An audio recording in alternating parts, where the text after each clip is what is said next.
안녕하세요. 책나들입니다.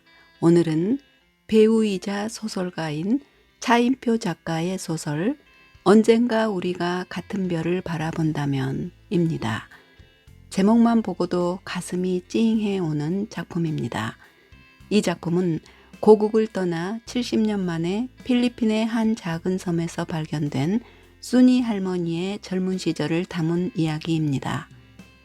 작가는 우리나라가 일본의 주권을 빼앗긴 채 가난하고 핍박받던 시절을 맨몸으로 버텨낸 우리 어머니의 어머니, 아버지의 아버지들의 이야기를 남기고자 집필을 시작했다고 합니다. 언젠가 우리가 같은 별을 바라본다면.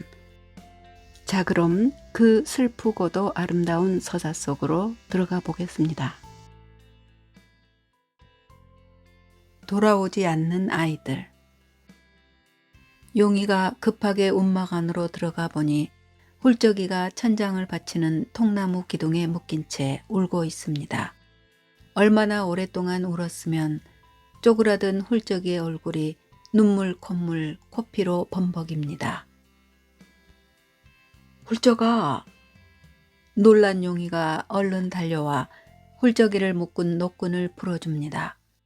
훌쩍아, 어떻게 된 거야? 응? 누가 이랬어? 얼굴이 엉망진창이 된 훌쩍이가 울먹이며 간신히 말합니다. 엄대랑 애들이 와서 움막에 들어가면 안 된다고 내가 막았는데 엄대가 내 코를 때리고 문 열고 들어와서 자기가 용이 너보다 더 용감하다고, 자기네들도 호랑이 잡을 수 있다고, 총만 있으면 잡을 수 있다고 하면서 나를 묶어놓고. 용이는 무기가 있던 자리로 시선을 돌립니다. 커다란 황포수의 엽총 두 자루는 그대로 있습니다. 그런데 그 옆에 놓여 있어야 할 반짝반짝 잘 닦인 용이의 엽총이 보이지 않습니다. 늦은 밤 먼 길에 지친 황포수가 피곤한 몸을 이끌고 호랑이 마을로 돌아오니 마을 사람들이 촌장댁 마당에 모여 있습니다. 사람들이 손에 든 횃불 덕에 촌장댁 마당은 대낮처럼 환합니다. 황포수가 촌장댁 살인문을 열고 들어가니 산으로 올라간 아이들의 부모들이 비통하게 울고 있습니다. 그리고 마당 한복판에는 꿇어앉은 용이의 모습이 보입니다. 용이는 미동도 하지 않은 채 고개를 수그리고 있습니다. 무릎 꿇은 용이 옆으로는 훌쩍이와 순이가 울며 서 있습니다. 엄대 아버지가 달려와 황포수의 옷깃을 부여잡고 절규합니다. 황포수, 우리 엄대 좀 찾아줘. 엄대 좀 살려줘. 무슨 영문인지 몰라 멀뚱하게 서 있는 황포수에게 촌장님이 말합니다. 아이들이 호랑이를 잡으러 간다며 총을 들고 호랑이 산으로 올라갔다네. 언제 갔습니까? 황포수가 겨우겨우 묻습니다. 점심때 올라갔다는데 아직까지 내려오질 않네. 용이 총을 들고 갔다는데. 촌장님이 고개를 돌리며 차갑게 말합니다. 황포수는 이 모든 것이 믿기지가 않습니다. 움막을 절대 떠나지 말라고 신신당부를 했건만 그렇게 말을 잘 듣던 용이가 아버지의 말을 거역한 것입니다. 황포수는 고개를 천천히 돌려 용이를 바라봅니다. 두 눈에 분노가 차오르고 손이 부들부들 떨립니다. 용이는 차마 아버지를 쳐다보지 못하고 아무 말도 못한 채 마당 한가운데 계속 꿇어앉아 있습니다. 촌장댁 살인문 밖으로 부모들의 통곡 소리가 흘러나옵니다. 울음을 토할 때마다 횃불이 흔들립니다. 밤은 깊어가는데 아이들은 돌아오지 않습니다. 3. 조선인 여자 인력 동원 명령서. 가지오의 68번째 편지. 보고 싶은 어머니께. 불효자 가지오 인사 올립니다. 고향을 떠나온 지가 어제로 꼭 7년이 되었습니다. 전역이 계속 연기되면서 3년만 복무하고 어머니 곁으로 돌아가겠다던 저는 약속을 지키지 못한 불효자가 되고 말았습니다. 작년에는 반드시 귀국할 수 있을 거라 믿었는데 전역을 일주일 앞두고 터진 중일 전쟁이 다시 저의 덜미를 잡고 말았습니다. 어머니가 쓰러지셨다는 소식을 오늘에야 들었습니다. 외숙부가 서신을 보내오셨더군요. 어머니, 죄송합니다. 정말 죄송합니다. 하루빨리 이 지긋지긋한 전쟁이 끝나 어머니께로 돌아갈 날을 기다릴 뿐입니다. 솔직히 저도 많이 지쳐갑니다. 무엇을 위한 전쟁인지, 내가 무엇을 위해 이국 땅에 와서 목숨을 걸고 싸우고 있는지. 생각하면 할수록 이해가 되지 않고 분합니다. 일본이 말하는 대동아 공영이라는 것이 과연 무엇이기에 수많은 젊은이들이 남의 땅에 허락 없이 들어가 만나는 모든 사람들에게 깡패처럼 싸움을 걸고 쓰러뜨리고 짓밟는 잔인한 짓을 반복하고 있는지, 이토록 큰 상처와 희생의 결과는 무엇인지, 저보다 더 지친 부하들에게 설명해 줄 말이 없습니다. 저희 부대는 또 이동하고 있습니다. 이번에는 한반도 북쪽 가장 끄트머리에 위치한 백두산이라는 곳으로 가는 중입니다. 백두산은 조선인들에게는 민족을 지켜주는 영산으로 알려져 있습니다. 중국과 국경이 맞닿아 있는 중요한 전략적 요충지이기도 합니다. 이번에는 본대와 떨어져서 저희 부대원들끼리 생활하게 될 것 같습니다. 차라리 잘 되었습니다. 산속 깊숙이 들어가 이 전쟁이 끝날 때까지 자연 속에 파묻혀 있고 싶습니다. 어머니, 건강하셔야 합니다. 꼭 살아계셔야 합니다. 이 아들이 돌아갈 때까지 꼭 살아만 계셔 주십시오. 보고 싶습니다, 어머니. 오늘따라 더욱 보고 싶은 어머니를 그려봅니다. 대위 가즈오 올림. 7년 후. 7년이 흘렀습니다. 7년 전 그날 밤 황포수는 홀로 횃불과 총을 들고 엄대와 아이들을 찾아 호랑이 산에 올라갔지요. 아침이 되어서 황포수는 걸치고 있던 외투를 양팔로 안은 채 돌아왔는데 그 안에는 아이들의 피 묻은 옷과 신발이 담겨 있었습니다. 화가 난 마을 사람들은 황포수 움막에 불을 질렀습니다. 황포수와 옹이는 쫓기듯이 서둘러 호랑이 마을을 떠나야 했답니다. 온 마을 사람들이 울다 지쳐 잠든 깊은 밤 훌쩍이 혼자서 잘 가요? 언덕에 올라 떠나가는 황포수 부자를 배웅했지요. 훌쩍이는 황포수와 용이가 호랑이 산으로 하염없이 올라가더라고 전했습니다. 그로부터 7년이라는 세월이 흐른 것입니다. 본격적인 가을을 맞은 백두산이 누가 센 불을 놓은 것처럼 사슬의 나무가 뽐내는 황금빛 단풍으로 활활 타오릅니다. 오래전 황포수가 잡은 육바리를 마지막으로 호랑이 마을에는 더 이상 호랑이가 내려오지 않습니다. 사람들이 호랑이 걱정을 하지 않게 되면서 황포수 부자도 그들의 기억에서 차츰 사라져 갔습니다. 올해로 19이 된 순이는 한떨기 구름국화처럼 청초하게 피어났습니다. 이제는 나이 들어 시력을 거의 잃은 촌장 할아버지를 정성껏 보살피고 있지요. 밭농사도 짓고 여전히 나무도 해오고 밥도 짓고 샘무리를 업어주고 달래주며 바쁘게 하루하루를 살고 있습니다. 샘무리가 누구냐고요? 순이의 딸입니다. 네, 그렇습니다. 순이한테는 아기가 생겼습니다. 순이가 그새 결혼을 했느냐고요? 아니요, 예쁜 아기가 저절로 생겼습니다. 1년 전 겨울이었습니다. 얼핏 보기에도 행색이 너무나 초라한 한 부부가 호랑이 마을에 왔더랬습니다. 그들은 중국을 건너가 살 길을 찾을 거라고 했습니다. 얼굴이 시커먼 남자는 오랫동안 굶은 듯 마른 나뭇가지처럼 바싹 말라 있었습니다. 어디서 왔는지 무얼 하다 왔는지 물어도 도무지 대답을 하지 않은 채 시커먼 얼굴에 힘겹게 눈만 껌뻑거렸습니다. 남자와 함께 온 여자는 만삭의 임산부였습니다. 여자 역시 배만 불룩 나왔을 뿐 팔, 다리 할 것 없이 젓가락처럼 빼빼 말라 있었습니다.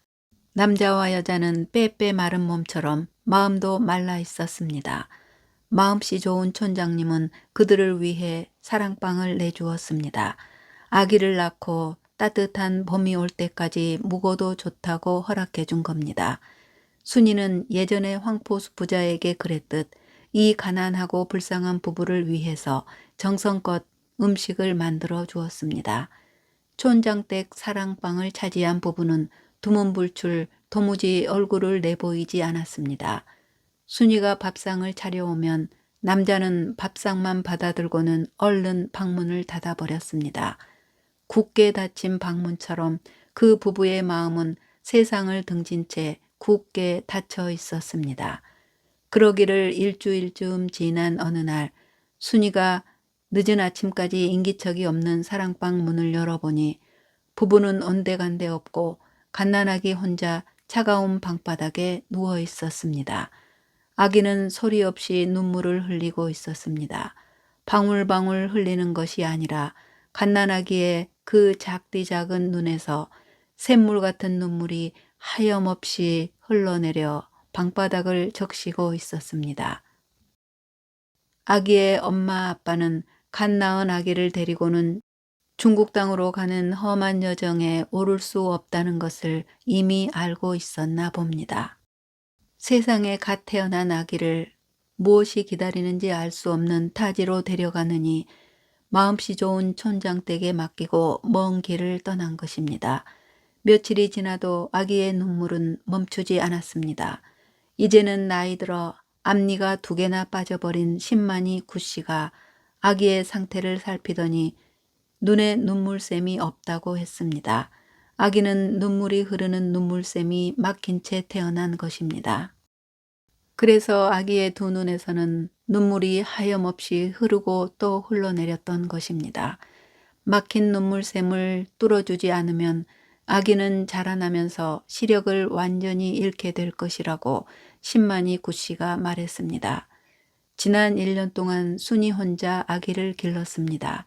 막힌 눈물샘을 뚫어주기 위해 하루에도 여러 번 아기의 두 눈을 손가락으로 꾹꾹 눌러 눈 주위를 풀어주었습니다. 순이는 두 눈이 눌릴 때마다 소스라치듯 울어대는 아기가 불쌍해 마음이 아팠지만 이대로 영원히 아기의 눈물샘이 막히게 내버려 둘 수는 없는 노릇이었습니다. 눈물샘아 열려라. 샘물처럼 터져라. 눈물이 샘물처럼 흐르는 아기의 두 눈을 꾹꾹 눌러주던 순이는 성도 이름도 없는 아기를 샘물이라고 불렀습니다. 이래저래 순이는 너무나 바쁩니다. 이렇게 바쁜 중에도 한 가지 빼먹지 않고 하는 일이 있지요. 매일 밤 어김없이 떠있는 엄마 별에게 호랑이 산으로 올라간 용이를 지켜달라고 부탁하는 일이랍니다.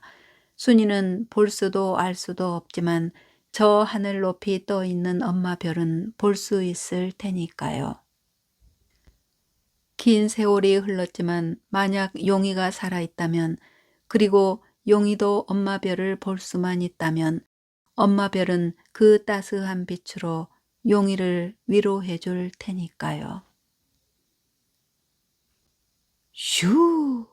휘릭 휘릭 휘릭 휘리리리릭. 잘 가요. 언덕 상공에서 허리가 붉은 새 한 마리가 멋지고 능숙하게 공중제비를 돌고 있습니다. 1번, 2번, 10번이 넘는 공중제비를 멋지게 성공한 새는 다름 아닌 새끼제비네요. 그런데 이게 어떻게 된 일이죠? 7년이라는 긴 세월이 흘렀는데도 새끼제비는 하나도 변하지 않았어요. 미끈하게 뻗어야 할 허리는 변함없이 오동통하고 날카롭고 매섭게 돋아나야 할 부리는 아기의 엄지발톱처럼 아직도 뭉툭뭉툭합니다. 왜 새끼제비는 자라지도 늙지도 않은 걸까요? 시간이 그렇게 많이 흘렀는데 왜 크고 날쌘 제비로 변하지 않고 몽당 연필처럼 작은 새끼제비 모습 그대로 남아있는 걸까요? 산도 변하고 물도 변하고 사람도 짐승도 모두 변했는데 새끼제비만 변하지 않았습니다. 옛날 모습 그대로, 예전 마음 그대로 잘가요 언덕 위에 머물러 있습니다. 잘가요 언덕 아름드리 꿀밤나무 가지에는 제법 녹이 쓴 오세요 종이 매달려 있네요. 녹이 슬만도 하지요. 지난 7년 동안 한 번도 울려보지 못했거든요. 오세요 종 아래로 풀비리를 삘릴리리 삘릴리리 익숙하게 부는 피리 부는 사나이가 꿀밤나무에 마른 몸을 비스듬히 기대고 앉아 있습니다. 피리 부는 사나이 옆으로 빈 지게가 쉬고 있네요. 삘리리 삘릴리 삘리리 키가 훌쩍 커버린 깡마른 홀쩍이입니다. 홀쩍이는 나무꾼이 되었습니다. 하루 종일 산을 쏘다니면서 나무를 주워 땔감이 떨어진 집에 가져다 줍니다. 품삯은 따로 받지 않습니다. 그냥 밥만 배불리 얻어먹으면 되지요. 품삯을 받지 않기에 일도 자기가 하고 싶을 때만 합니다.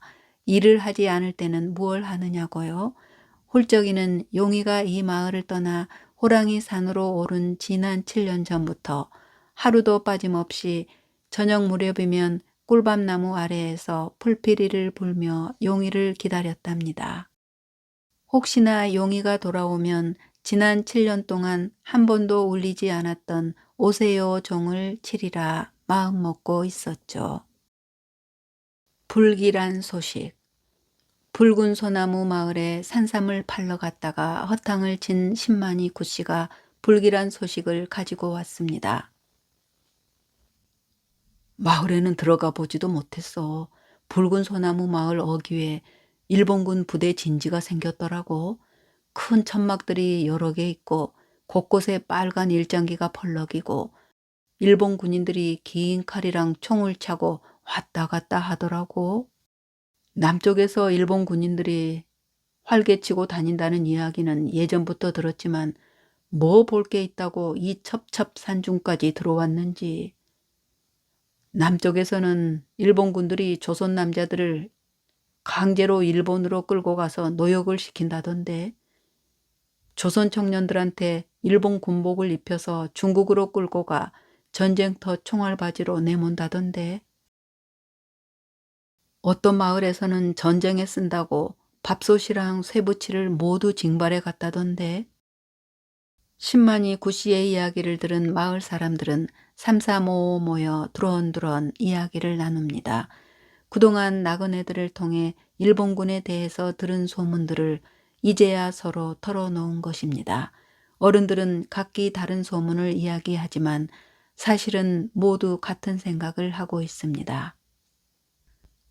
곧 이 마을에도 일본군이 오게 될 것이라는 것, 곧 마을에 커다란 변화가 일어날 것이라는 불길한 예감이 드나 봅니다.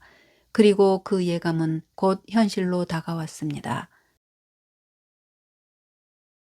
처음 일본인들을 발견한 사람은 다름 아닌 훌쩍이입니다. 여느 때와 다름없이 잘가요 언덕 꿀밤나무 아래에 비스듬히 누워있던 훌쩍이는 멀리서 들려오는 말발굽 소리에 불던 풀피리를 멈추었습니다. 또닥또닥 투닥투닥 투구닥. 붉은 소나무 마을로 가는 큰 길에서 말발굽 소리가 들립니다. 고개를 쭉 빼고 큰 길을 바라보는 홀쩍이의 눈에 제일 먼저 눈에 띈 것은 펄럭이는 빨간 일장기입니다. 높은 막대기에 매달린 빨간 일장기가 가을바람에 나부낍니다. 그 아래로 20명 남짓한 일본 군인들이 지친 걸음으로 천천히 걸어옵니다. 말을 탄 장교도 한 명 있습니다. 가즈오입니다. 마을 어른들은 뜻밖의 손님들을 어떻게 맞아야 할지 알 수 없어서 우왕좌왕합니다. 병아리들이 어미 닭날개 아래로 피하듯 마을 어른들이 촌장댁 마당에 모여 있네요. 나이가 들어 눈도 잘 안 보이는 촌장님이 그래도 제일 믿음직스러운가 봅니다. 일본군이 마을에 왔다는 소식을 들은 촌장님은 아무 말 없이 마루에 앉아 있습니다. 촌장댁 살인문이 삐걱하고 열리더니 긴 칼을 허리에 찬 장교와 나이가 제법 들어 보이는 군인이 촌장댁 마당으로 들어섭니다. 마당에 모여있던 마을 어른들은 바짝 긴장합니다. 일본군 부대 지휘관인 대위 가주오 마츠에다는 한눈에 보기에도 건장하고 잘생긴 청년이네요. 긴 여정에 무척 지친 듯 하지만 걸음걸이 하나에서도 군인의 절도와 기계가 느껴집니다. 가주오와 함께 온 부관 아쯔이는 땡글땡글하게 생긴 키가 작고 배가 둥그렇게 나온 중년의 남자입니다. 더부룩한 머리와 수염에 흰색이 많은 것을 보아 나이가 제법 든 군인인 것 같네요. 마을 어른들은 이들과 눈을 제대로 맞추지 못한 채 흘깃흘깃 조용조용 이 두 사람을 훔쳐보고만 있습니다. 촌장댁 마당에 짧지 않는 침묵이 흐릅니다. 여기가 호랑이 마을 촌장님 댁이 맞습니까? 아쯔이가 침묵을 깨고 조선말로 마을 어른들에게 묻습니다. 조선 땅에 온 지 7년이나 되어서 그런지 아쯔이의 조선말은 유창합니다. 마을 어른들이 대답 대신 마루에 앉아있는 촌장님을 쳐다봅니다. 촌장님이 맞습니까? 아쯔이가 묻습니다. 촌장님이 대답합니다. 내가 이 마을 촌장이오만 내 눈이 잘 보이지 않아서. 어디서 오신 손님들이오? 촌장님의 대답을 들은 가즈오가 머리에 쓰고 있던 장교 모자를 벗고 허리를 숙여 촌장님에게 공손히 인사합니다. 그러자 옆에 있던 아쯔이도 함께 인사를 합니다. 호랑이 마을 인구조사. 안녕하십니까. 저는 대일본 제국군 747부대 지휘관 대위 가조 마츠에다입니다. 저와 저희 부대원들은 이곳 호랑이 마을의 인구조사를 즉시 실시하고 임시 주둔하라는 명령을 하달받고 곧 군작전을 수행 중입니다. 마을 내 공터의 진지를 구축하고 이곳 호랑이 마을에 주둔하여 마을의 행정을 파악, 관리함과 동시에 마을 주민들을 중공군을 비롯한 외부의 적들로부터 보호해 드리겠습니다. 가주오가 촌장님에게 최대한 예의를 갖추어 공손하게 말합니다. 절도 있게 말하는 가주오의 모습에서 범접할 수 없는 기운이 느껴집니다. 그의 허리에 달려있는 긴 칼이 햇빛을 받아 번쩍번쩍 빛나는군요. 인구조사라니? 그것이 무슨 조사요? 점령지 주민들의 원활한 관리와 안전을 위해서 일상적으로 행하는 조사입니다. 이곳 주민들의 성별, 나이, 이름, 재산 소유 상황 등을 조사하는 것입니다. 가주오의 설명은 유창하지만 마을 사람들은 이해하지 못합니다. 이웃집에 숟가락이 몇 개 있는 것까지 서로 알고 있는 호랑이 마을 사람들은 인구조사라는 말을 처음 들어보기 때문입니다. 생전 처음 보는 사람들이 느닷없이 찾아와 주인을 조사하고 관리하겠다는 것이 무엇을 뜻하는지 도통 이해되지 않습니다. 조사와 관리의 다른 말이 통제라는 것을 모르기 때문입니다. 이 마을에 언제까지 있을 생각이요? 상부에서 별도의 명령이 하달될 때까지 주둔할 예정입니다. 다시 긴 침묵이 흐릅니다. 마을 사람들은 헛기침 한번 제대로 못하고 자신들의 발끝만 내려다보고 있습니다. 가조오의 부드러운 음성이 불편한 침묵을 깨뜨립니다. 저희 부대가 주둔해 있는 동안 불편한 점이 있겠지만 양해해 주시기 바랍니다. 저희 부대원들이 마을 주민들에게 피해를 끼치는 일은 없을 것입니다. 지휘관으로서 약속드립니다. 불필요한 사역이나 노역의 주민들을 동원하지 않을 것이며 부대원들이 마을 아녀자들을 괴롭히거나 희롱할 경우 엄벌에 처하도록 하겠습니다. 저희 부대원들은 저와 함께 지난 7년 동안 생사고락을 함께한 군인들입니다. 저와 저희 부대원들은 조선인들을 존중합니다. 조선인들을 존중한다는 말을 일본 사람, 그것도 일반인이 아닌 일본군 장교 입으로 들은 마을 사람들은 뭔가 어리둥절합니다. 그동안 소문으로만 들어왔던 악랄한 일본군과는 많이 다르기 때문입니다. 촌장님이 그제야 입을 엽니다. 호랑이 마을에 온 것을 환영합니다. 촌장님의 허락 아닌 허락을 받은 가주오가 한마디를 더하는군요. 감사합니다. 그리고 죄송하지만 물 좀 주실 수 있겠습니까? 굳어있던 마을 어른들의 표정이 살짝 풀어지기 시작합니다. 긴 칼을 휘두르고 장화시는 발로 짓밟을 줄 알았던 일본군 장교가 예의 바르고 멋지고 거기다가 인간적이기까지 하니까요. 마을 어른들 사이로 샘무리를 업은 순이가 물이 가득 담긴 사발 2개를 나무 판자에 받쳐 들고 조용히 나타납니다. 가져오는 무심코 순이를 본 순간 아름다움에 허를 찔린 사람처럼 청순하고 단아한 순이의 모습에 할 말을 잊고 시선을 멈춥니다. 남루한 옷차림에도 불구하고 어딘지 모르게 풍겨나오는 당당함은 비단 위에 꽃을 더한 것처럼 순이를 더욱 돋보이게 합니다. 가주오는 생전 처음 느끼는 감정에 당혹스럽습니다. 물사발을 내미는 순이의 얼굴을 빤히 쳐다보던 가주오는 이내 자신의 무례함을 깨닫고 시선을 거두며 말합니다. 아, 감사합니다. 그런데 제가 아니라 밖에서 기다리는 우리 병사들에게 먼저 물을 주었으면 합니다. 감사합니다. 평소 당당하고 거침없는 가주오가 갑자기 말 더듬는 꼴을 아쯔이가 신기하게 바라봅니다. 해가 뉘엿뉘엿 슬금슬금 호랑이 산 너머로 넘어갑니다. 가주오의 69번째 편지. 사랑하는 어머니께, 어머니 건강이 회복되고 계시다니 참으로 다행입니다. 저희 부대가 이곳 호랑이 마을에 온 지도 벌써 보름이 되었네요. 호랑이 마을이라고 해서 놀라셨죠? 걱정 마세요. 예전에는 호랑이가 많이 출몰하여 호랑이 마을이라고 불렸다는데 더 이상은 볼 수가 없답니다.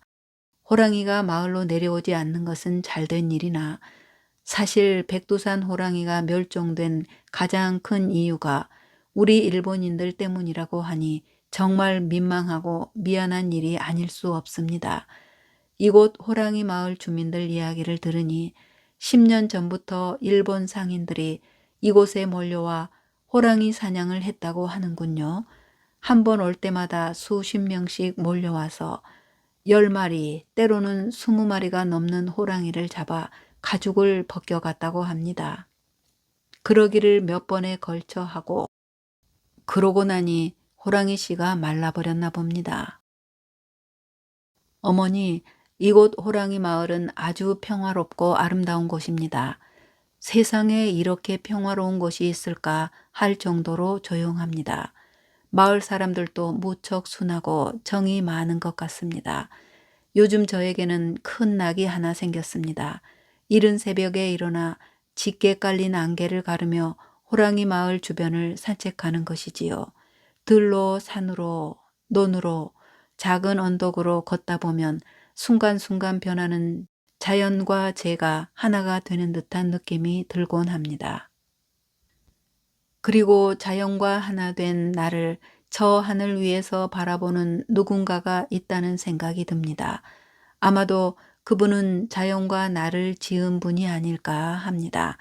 논에는 황금색 벼가 가득하고 그 벼를 감싸고 있는 새벽 공기가 저의 세포 하나하나에 신선한 생명을 불어넣어 주는 것 같습니다. 제 이런 느낌을 화폭에 담을 수만 있다면 이곳 마을 풍경을 그려서 보내드리도록 하겠습니다. 그동안 못 그렸던 그림을 이곳에서는 다시 그릴 수 있을 것 같은 기분이 듭니다. 어제는 마을 주민들이 우리 병사들을 위해서 잔치를 열어주었습니다. 넉넉하지 않은 살림들이지만 집집마다 성의껏 음식을 장만하고 술독을 열어 우리 병사들을 실컷 마시고 먹게 해 주었습니다. 고마운 사람들이지요. 아쯔이가 술에 취해 고향가를 부르는 바람에 병사들이 눈물을 흘리기도 했지만 아무튼 정말 오랜만에 긴장을 풀고 웃을 수 있는 하루였습니다. 그리고 이 마을에 순희 씨라는 여인이 살고 있습니다. 아주 아름다운 아가씨죠. 처음 보았을 때 아가를 업고 있기에 안악인 줄 알았는데 알고 봤더니 버려진 아이를 키워주고 있는 거라고 합니다.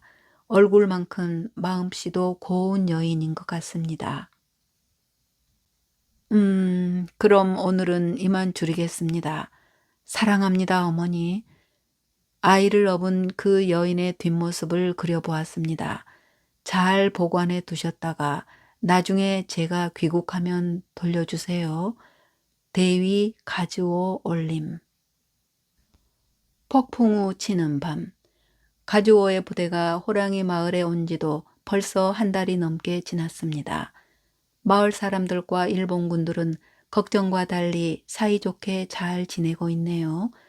처음 만났을 때는 서로 눈도 마주치기 어려운 사이였지만 이제는 눈인사를 나눌 정도로 친해졌습니다. 서로가 서로를 섬기고 존중해 주니 평화롭습니다. 그런데 유독 일본군들을 좋아하지 않는 사람이 딱 한 명 있답니다. 바로 훌쩍이에요. 훌쩍이는 일본군들이 무조건 마음에 들지 않습니다. 예전에 황포수에 움막이 있던 마을 입구 공터를 떡하니 차지한 일본군 천막들도 밉고 잘가요 언덕 꿀밤나무 가지에 걸려있는 오세요 종보다 훨씬 더 높게 매달려 펄럭이고 있는 일장기도 밉고 순이에게 호감을 보이는 가지워도 얄밉습니다. 훌쩍이는 천하무적 용의가 어서 돌아와 일본군들을 호랑이 마을에서 쫓아내주기를 바라고 있지요. 오늘 또 훌쩍이는 잘가요 언덕 꿀밤나무 그늘 아래에 팔베개를 하고 눕습니다. 점점 녹수로 가는 오세요 종을 올려다보며 옛날을 회상하고 있지요. 이곳에 이렇게 누워 용이와 순이랑 함께 놀았던 추억을 돌이켜보는 게 훌쩍이의 유일한 취미랍니다. 그런데 오세요 종 위로 펄럭이는 일장기가 자꾸 눈에 들어오네요.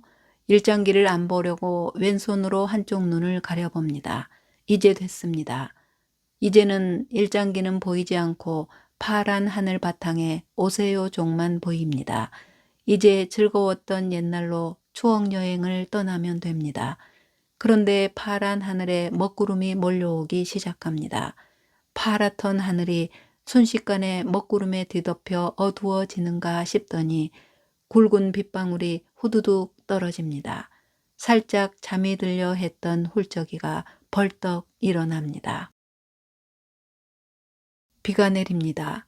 꿀밤나무에 억새밭에 촌장댁 띠지붕 위에 황금색으로 출렁이는 층계논에도 그 옛날 용이가 순이에게 꽃다발을 만들어 주었던 천국 같은 들꽃밭에도 비가 내립니다.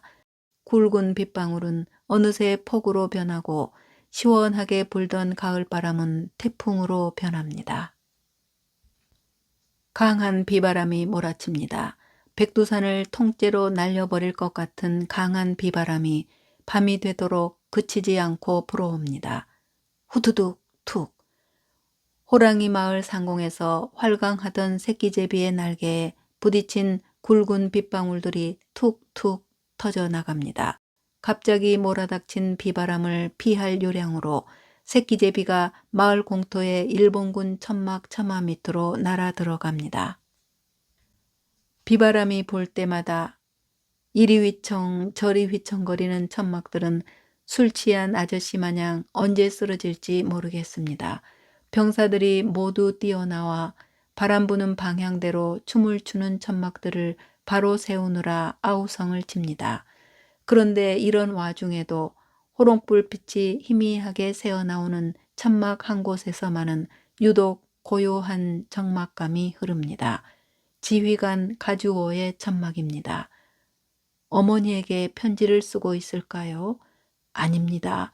가주오는 백두산 칼바람에 흔들거리는 호롱불빛 아래에서 상부로부터 몇 시간 전 하달받은 공문을 뚫어져라 보고 있습니다.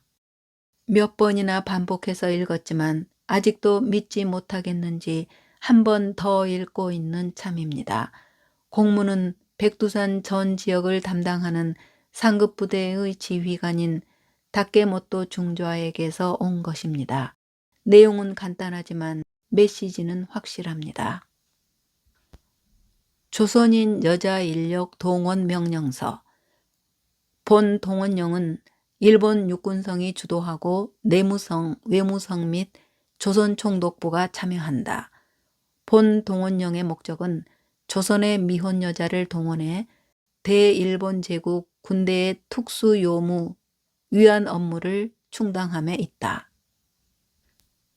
대일본 제국군의 사기 진작을 위해 제1차로 1938년부터 1941년까지 조선 전역에서 2만 명의 위안부를 강제 징집하도록 한다.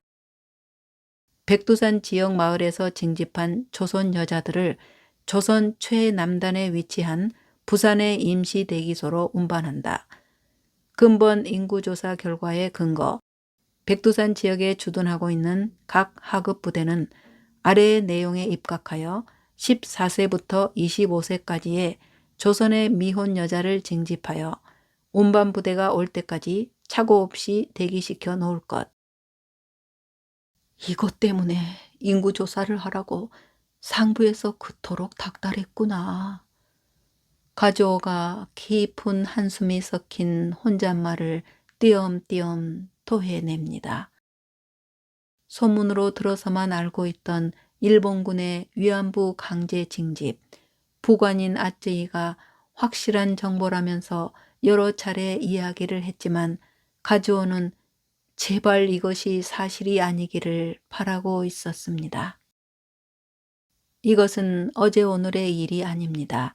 벌써 5, 6년 전부터 일본 육군성은 조선을 포함한 식민지의 젊은 여인들을 취업을 미끼로 유인하거나 강제로 납치하여 일본군 부대들이 주둔하고 있는 전쟁터의 군 위안소로 보냈습니다. 그러다가 작년 여름 중일전쟁이 발발하면서부터는 아예 본격적으로 4년 내에 조선에서만 2만 명의 위안부를 강제 징집하겠다는 목표를 세우고 계획적으로 조선 전역에 걸쳐 인구조사를 실시한 것입니다. 인구조사란 결국 국토 구석구석 심지어 이곳 백두산의 꽃다운 어린 처녀들까지 강제 징집하여 이역만리의 위안소로 보내기 위한 것일 뿐입니다. 가즈오는 군인이기 이전에 한 인간으로서 자신의 조국 대일본 제국이 이런 야만적이고 천인공노할 일을 자행하고 있다는 사실을 믿을 수가 없습니다. 아니, 믿고 싶지 않습니다. 일본군 위안부의 강제 징집, 이것은 국가가 할 짓이 아닙니다. 군대가 할 짓도 아닙니다. 국가와 국가 간에 전쟁이 벌어지고 전투 중에 군인들끼리 서로 총을 겨누는 것과 죄 없는 어린 처녀들을 일본군 위안부로 강제 징집해 가는 것은 전혀 다른 차원의 일입니다. 하나는 전쟁이고 다른 하나는 범죄입니다. 범죄 중에서도 최악의 범죄인 것입니다. 인간으로서는 상상조차 할 수 없는, 인간이기를 포기한 가장 저급한 자나 저지를 수 있는 이 역겨운 범죄를 대일본 제국 육군성이 주도하고 내무성, 외무성, 조선총독부까지 참여하여 실행에 옮기고 있다니. 소리 지르며 부정하고 싶습니다. 사실이 아니라고 항변하고 싶습니다. 그런데 지금 가즈오의 손에 들려있는 공문은 그것이 사실이라고 최종적으로 확인해주고 있습니다. 확인만 해주는 것이 아니라 가주오에게도 어린 여인들을 지옥으로 보내는 범죄에 동참하라고 강요하고 있습니다. 단 한 명의 처녀. 747 부대 호랑이 마을 총 인구 135명, 징집 해당 인원 1명. 다른 마을에 비해 가장 깊은 산속에 있고 인구수도 적은 이곳 호랑이 마을에 부과된 이완부 징집 인원은 단 1명입니다. 왜냐하면 이미 일본 육군성은 호랑이 마을에 그들이 원하는 14세에서 25세 사이에 미혼 여성이 1명밖에 없다는 것을 파악하고 있기 때문입니다. 가주오가 가르쳐 주었습니다. 가주오가 자기 손으로 호랑이 마을의 인구조사 보고서를 써서 상급부대에 제출했으니까요. 위안부로 강제 징집 대상이 된 1명의 처녀, 바로 촌장님의 손녀딸 순이입니다. 가주오는 공문을 구겨서 던져버리고 천막 밖으로 뛰쳐나갑니다. 하늘에 구멍이 난 듯 내리붙는 빗줄기를 고스란히 맞으며 가주오는 바람에 휘청거리는 천막과 천막 사이에 망연자실 서 있습니다. 비바람과 함께 터지는 천둥소리가 마치 살갗이 찢기고 영원히 짓밟히는 어린 조선 소녀들의 비명 같습니다. 그 소리는 한 사람의 비명이 아닙니다. 수백, 수천 갈래의 비명입니다. 지옥에서 영원히 타들어가는 소리입니다. 그 여러 갈래의 비명 가운데 순이의 비명도 섞여 있습니다. 가주오는 양손을 들어 자신의 귀를 막습니다. 비바람이 가주오의 얼굴을 때립니다. 빗물과 눈물이 섞여 가주오의 양뺨을 타고 하염없이 흘러내립니다. 어떻게 해야 하나요?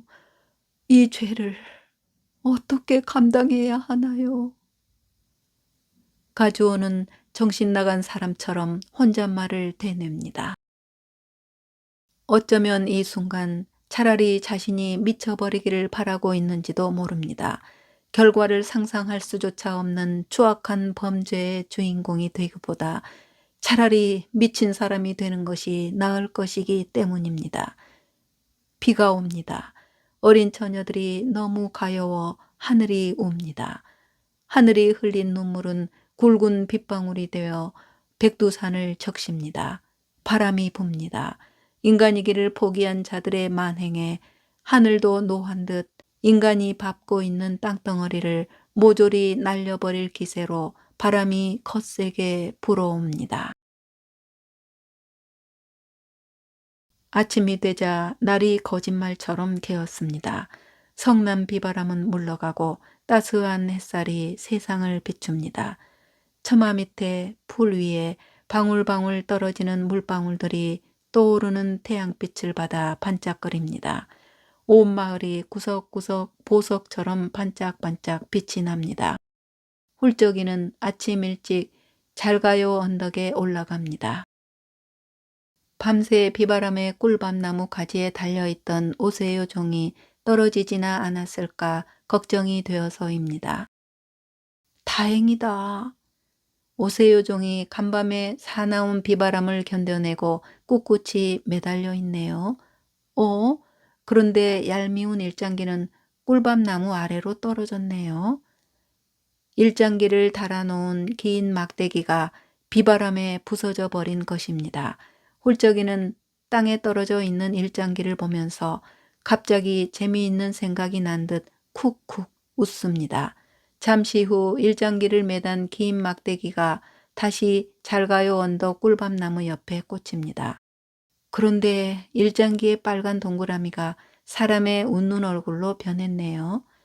훌쩍이가 동그라미 안에 눈, 코, 입을 그려 넣었습니다. 호랑이 마을 사람들이 한 명도 빠짐없이 산기슭 층계 주위에 모여 있습니다. 촌장님도 샘무리를 업은 순이도 나왔습니다. 이 논은 조상 대대로 호랑이 마을 사람들이 공동으로 농사를 지어 오던 곳입니다. 여기에서 나오는 쌀이 바로 마을 사람들이 1년 동안 먹을 밥이 되는 것이지요. 함께 농사지어 함께 추수하고 함께 먹고 사는 것입니다. 올해는 풍년이 들어 곧 추수를 하려고 했는데 어젯밤에 비바람에 벼가 모두 쓰러지고 말았습니다. 바로 전날까지도 황금빛 고개를 꼿꼿이 쳐들고 있던 벼들이 약속이나 한 듯 한 포기도 빼놓지 않고 송장처럼 쓰러져 진흙에 처박혀 있습니다. 마을 사람들은 망연자실한 채 서 있습니다. 엄대 아버지는 애꿎은 담배를 뻑뻑 피워댑니다. 팔복이 엄마는 진흙바닥에 퍼질러 앉아 엉엉 울고 있습니다. 순이에게 의지해서 서 있는 촌장님은 아무 말이 없습니다. 가주호와 병사들도 마을 사람들이 모여있는 논으로 달려옵니다. 밤새 쓰러진 막사를 다시 세우다가 벼가 모두 쓰러졌다는 소식을 듣고 급히 오는 길입니다. 그러나 도움을 주러 온 가주호와 병사들도 하루아침에 진흙바닥으로 변해버린 층계논을 말없이 바라보기만 할 뿐 별 뾰족한 수가 없는 것 같습니다. 모두들 아무 말 없이 논 주위에 서 있는 뒤로 10여 분쯤 지났을까. 논바닥을 유심히 살펴보던 한 사람이 꼬물꼬물 움직이기 시작합니다. 입대하기 전까지 나가사키에서 5대째 농사를 지었다는 아쯔이입니다. 아쯔이는 묵묵히 군화를 벗고 군복 바지를 걷어 올립니다. 그리고 조심스럽게 논바닥으로 걸어 들어갑니다. 이곳저곳 세심하게 살피던 아쯔이가 마치 갓난아기를 처음 안듯 조심조심 벼 한 포기를 일으켜 세워봅니다. 일으켜 세운 벼의 진흙을 털어내던 아쯔이의 표정이 점점 밝아지더니 이내 어린아이처럼 웃으면서 큰 소리로 외칩니다. 이거 살아있습니다. 벼이삭이 아직 꺾이지는 않았어요. 진흙이 묻어서 그렇지 다 살아있는 거예요. 사람들이 하나둘 논으로 뛰어듭니다. 엄대 아버지도 팔복이 엄마도 가주오도 병사들도 뛰어들어갑니다. 모두 두 팔을 걷어붙이고 힘을 합쳐 일하기 시작합니다. 한쪽에서 벼를 일으켜 세우면 다른 한쪽에서는 진흙을 털어냅니다. 호랑이 마을 사람들과 일본군 병사들이 함께 어우러져 일을 합니다. 하하, 서로 똑같아졌네. 공중에 떠 있는 새끼제비는 누가 마을 사람이고 누가 일본군인지 더 이상 분간할 수가 없습니다. 흰옷을 입은 마을 사람들이나 짙은색 제복을 입은 일본군들이나 모두 진흙 범벅이 되었기 때문입니다. 지금 논바닥에는 일본군도 호랑이 마을 사람들도 없습니다. 그냥 사람들만 있을 뿐입니다. 사람들이 마음을 모아 쓰러진 벼를 일으켜 세우고 있습니다. 새끼제비는 알고 있습니다. 저들은 해낼 것입니다. 합심해서 송장처럼 쓰러져 있던 벼를 모두 일으켜 세울 것입니다. 그러면 생명이 끊어져 가던 벼가 살아나겠지요.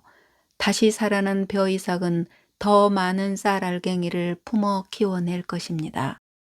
그 쌀알갱이들은 따뜻한 밥 한 그릇이 되어 지치고 배고픈 누군가의 생명을 지탱해 줄 것입니다. 그렇게 모두들 다시 살아날 것입니다. 아무리 작은 생명일지라도 살아있는 하나의 생명은 또 다른 생명을 살리는 단초가 되니까요. 생명이란 일회성이 아닌 연속성을 가진 살아있음 그 자체라는 것을 새끼제비는 잘 알고 있는 듯합니다. 슬픔에 젖은 가즈오. 사흘이 지났습니다. 오늘도 안악들은 논으로 새참을 해 나릅니다. 벌써 사흘째 호랑이 마을 남자들과 일본군 병사들은 쓰러진 벼를 한 포기 한 포기 일으켜 세우고 진흙을 일일이 털어내고 있습니다. 오늘까지만 하면 쓰러졌던 벼를 모두 일으켜 세울 수 있을 것 같습니다. 이제 비가 몇 번 더 와서 진흙을 말끔히 씻어내고 해만 쨍쨍 비춰주면 다시 일어선 벼가 기운을 차릴 수 있을 것입니다. 마을 사람들과 일본군 병사들은 몸은 힘들지만 마음은 날아갈 듯 가볍습니다. 그러나 이 중에는 마음이 한없이 무너져 내리는 사람이 한 명 있습니다. 바로 가즈오입니다. 며칠 전 받은 조선인 여자 인력 동원 명령서 때문입니다. 이제 불과 며칠 후면 순이를 끌고 갈 수송 병력이 호랑이 마을에 들이닥칠 것입니다. 어떻게 해야 할지 자신에게 수없이 되묻고 있지만 아직 정답을 찾지 못한 모양입니다. 농가에 앉아 잠시 쉬고 있는 진흙투성이의 가주오에게 누군가 냉수 한 사발을 내밉니다. 순이입니다. 순이의 등에 엎인 샘무리는 잠들어 있네요. 벌컥벌컥 냉수를 마신 가주오가 순이에게 말을 겁니다. 아기 이름이 무엇인가요? 샘물이에요. 나중에 아기 엄마 아빠가 돌아오면 새로 지어주겠지만요. 예쁜 이름이군요. 샘물이라. 샘물이는 아직 눈물샘이 없어서 매일 눈을 눌러줘야만 해요. 하루라도 빠뜨리면 아기가 눈물 때문에 잘 보지 못하거든요. 샘무리가 아픈 아기라는 사실을 몰랐던 가주오가 당황한 듯 묻습니다. 아, 그렇습니까? 샘물이 눈이 그럼 언제까지 그렇게 해줘야 합니까? 순이가 찡긋 웃으며 대답합니다. 언제까지냐면요. 다 나을 때까지예요. 순이의 등에 엎여 곤히 잠들어 있는 샘무리의 평온한 얼굴을 들여다보던 가주오가 불쑥 말합니다. 저희는 순이 씨나 촌장님이나 또 이 마을 주민들에게 참 감사하게 생각하고 있습니다. 네, 감사하다니요. 오히려 저희가 감사하죠. 병사분들이 도와주셔서 우리 마을이 다시 일어설 수 있게 되었다고 마을 어른들이 얼마나 고맙게 생각하시는데요. 그렇지 않습니다. 감사는 저와 저희 병사들이 해야 합니다. 왜요? 무엇이 감사한데요? 궁금한 것을 지나치지 않고 구체적으로 파고드는 순이의 거침없는 질문에 가주호는 순종적이고 조용한 일본 여성과는 또 다른 매력을 느낍니다. 사실 저와 저희 부대원들은 지난 7년 동안 생명을 앗아가는 현장만 찾아다녔습니다. 우리는 그저 국가의 부름에 앞뒤 가리지 않고 몸을 맡긴 순수한 청년들일 뿐인데 세월이 지나고 보니 어느덧 생명을 앗아가는 불안당으로 변해 있더군요. 가주오가 순이에게 일본군 장교의 입에서 나오리라고는 도저히 생각할 수 없는 말들을 이어갑니다. 한 달 전 우리 부대가 이곳 호랑이 마을에 왔을 때 저를 비롯한 병사들의 몸과 마음은 피폐해질 대로 피폐해져 있었습니다. 그런데 이곳 마을 주민들의 따뜻함에 많이 회복되어 가는 것 같습니다. 특히나 한낱 벼에 불과하지만 이렇게 생명을 살리는 일에 도움을 줄 수 있다는 것에 대해 진심으로 감사하게 생각하고 있습니다. 예전에 저희 어머니도 그러셨어요. 농사는 생명을 일구는 일이라고요. 사실 저희 부대원 거의 전부가 총을 잡기 전까지는 시골에서 농사 짓던 사람들입니다. 그래서 지금도 모두 기쁜 마음으로 일들을 하고 있어요. 아마 마음속으로는 고향 생각을 하고 있을 겁니다. 새참을 먹고 일하러 다시 논으로 들어가는 진흙투성이 사람들을 바라보며 순이가 말합니다. 그렇군요. 저는 군인들은 태어날 때부터 군인으로 태어나는 줄 알았어요. 태어날 때는 모두 공평하게 똑같은 이름으로 태어나죠. 인간이라는. 그런데 죽을 때는 제각각 다른 이름으로 죽는 것 같습니다. 어떤 이는 군인으로 죽고 어떤 이는 화가로 죽고. 순이는 가즈오의 말에서 묘한 슬픔을 느낍니다. 순희 씨는 어떤 이름으로 죽고 싶습니까? 네? 난데없는 가즈오의 질문에 순이가 당황하는 듯 하더니 잠시 생각한 후 차분한 목소리로 자신의 생각을 밝힙니다. 전 엄마라는 이름으로 죽고 싶어요. 한 아이가 아닌 여러 아이들의 엄마.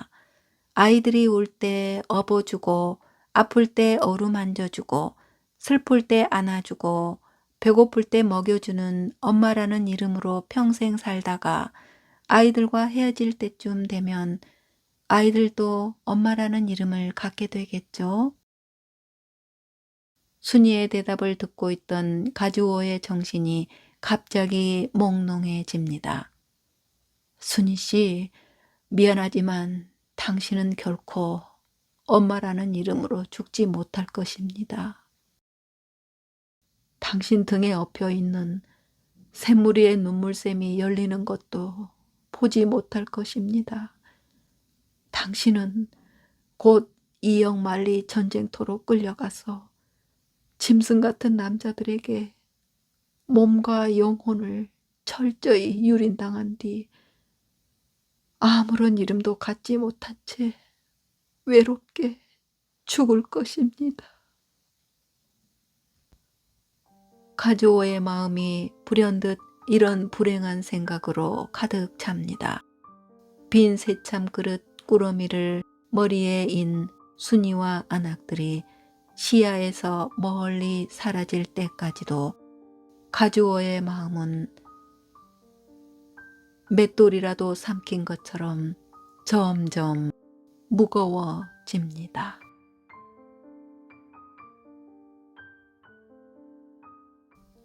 네, 이야기는 여기까지인데요. 이 소설은 장편이지만 출판사의 분량 제한이 있어서 아쉽지만 여기까지만 낭독하였습니다. 한강에 소년이 온다가 5.18을 소재로 한 아픈 역사였다면 차인표의 언젠가 우리가 같은 별을 바라본다면은 일제강점기에 어렵사리 삶을 이어간 이들이 자신의 의지로는 선택할 수 없었던 인생의 비극적인 이야기입니다. 이러한 얘기들을 교과서로는 한계가 있는데 서정성으로 풀어내어 학생들도 신압으로 인간 본성과 연대의식을 깨닫게 해주는 소설입니다. 사실 현재 중학생들이 많이 읽고 있는 책이기도 해서 실로 교육적인 가치도 크다 하겠습니다. 그런 관점에서 볼 때 앞으로 큰 상을 받게 될 수도 있겠다 하는 행복한 생각도 해봅니다. 어제 차인표 배우의 인터뷰 내용이 인상적이었는데요. 영화는 여러 사람이 필요하지만 소설은 온전히 혼자서 할 수 있는 일이다. 사실 그래서 쉽지 않고 그래서 대단한 일을 해낸 것 아닐까요? 네, 오늘은 여기까지입니다. 오늘도 책나들과 함께 편안한 하루 되셨길 바라며 저는 다음에 또 찾아뵙도록 하겠습니다. 고맙습니다.